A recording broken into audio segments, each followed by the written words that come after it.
directa.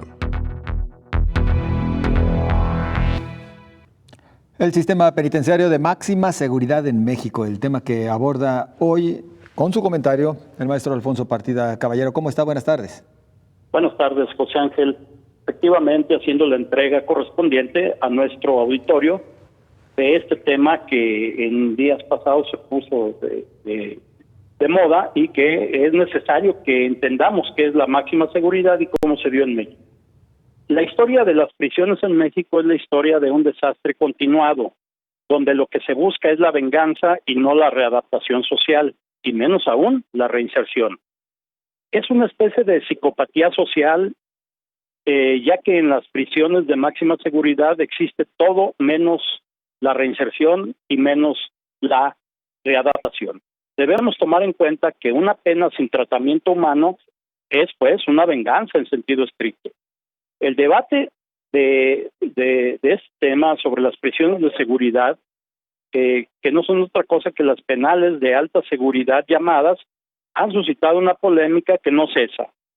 En el juicio sobre ellos entran en coalición diversas consideraciones que, por una parte, persiste la tesis de la readaptación y, por otra, las de un castigo inminente, donde por un lado la necesidad de respetar con escrúpulos las normas de trato digno y el respeto a los derechos humanos, y por otra la lucha contra la delincuencia poderosa y agresiva, que es la delincuencia organizada, en la que a menudo figuran sujetos con graves perturbaciones de personalidad en la parte más agresiva de la violencia.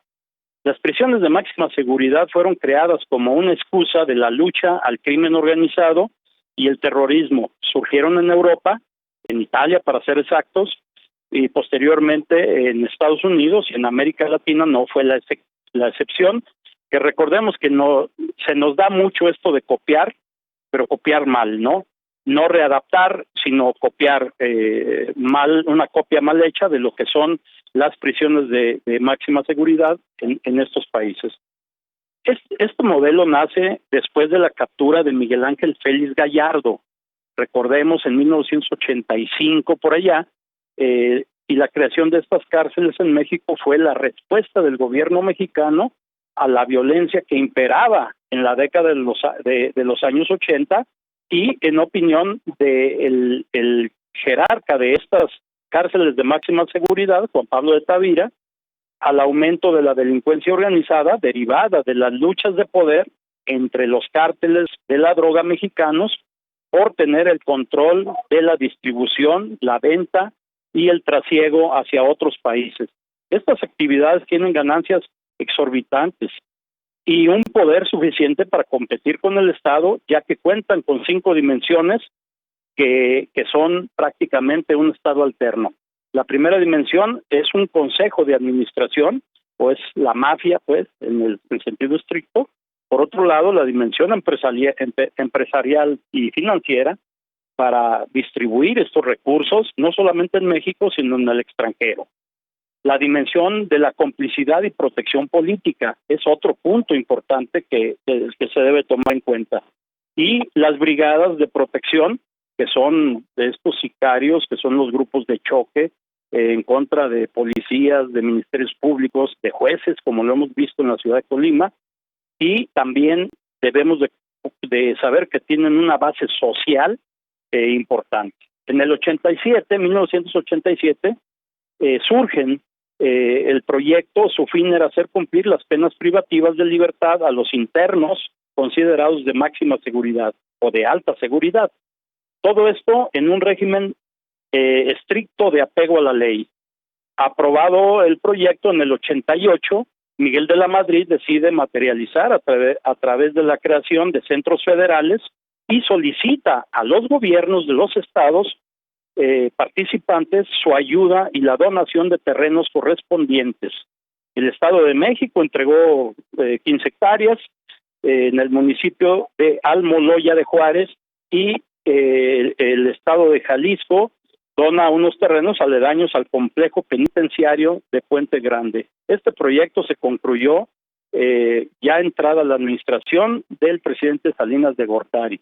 En 1991 entra en funciones el primer centro penitenciario, llamado Almoloya en sus inicios, y posteriormente del Altiplano, para no afectar la imagen de esa población que ninguna culpa tenía de tener una prisión de esta naturaleza. Ese mismo proyecto, José Ángel, señalaba que deberían de seguir 5 penales más en estados como Jalisco, Sinaloa, Tamaulipas, Veracruz, y actualmente estamos teniendo cerca de 20. Aprobado el proyecto, se materializó la creación de estos centros y se solicita justamente la puesta en marcha de estas instalaciones. La Secretaría de Seguridad Pública en días pasados, José Ángel, notificó la clausura del Centro Federal de Readaptación Social número 2 o de Occidente del Sistema Penitenciario Federal. Esto se hizo prácticamente con mucho sigilo. Algunos, aquí hay cuestiones encontradas, dicen que no le avisaron al gobernador, no le avisaron porque este sigilo no querían que empezaran los amparos o que hubiera cambio, o que hubiera violencia o que tomaran las instalaciones y demás. Y porque recordemos que en el estado de Jalisco se le tiene como un estado bajo sospecha. Gobierno infiltrado por el crimen organizado, reconocido por el propio gobernador del estado.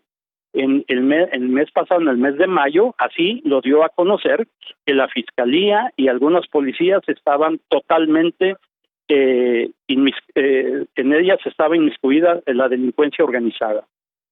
A raíz de esto, en ese acuerdo publicado en el Diario Oficial, firmado por el secretario de Seguridad, donde daba las razones, que no, más bien las sin razones, porque no se puede llamar, sino una información vaga de por qué se hace, no obstante que el presidente dijo que era un gran negocio, el gran negocio del crimen en estas prisiones de alta seguridad, lo que vulnera el proyecto inicial de un sistema que debería de ser totalmente seguro y que al parecer lo que detonó fue el asesinato en el mes de mayo de Marco Alberto Corona Baltazar, que era el director interino del reclusorio de Puente Grande, el reclusorio federal, que estaba supliendo al director Salvador Almonte Solís, y que en base en esto ya no se toma en cuenta una seguridad o una alta seguridad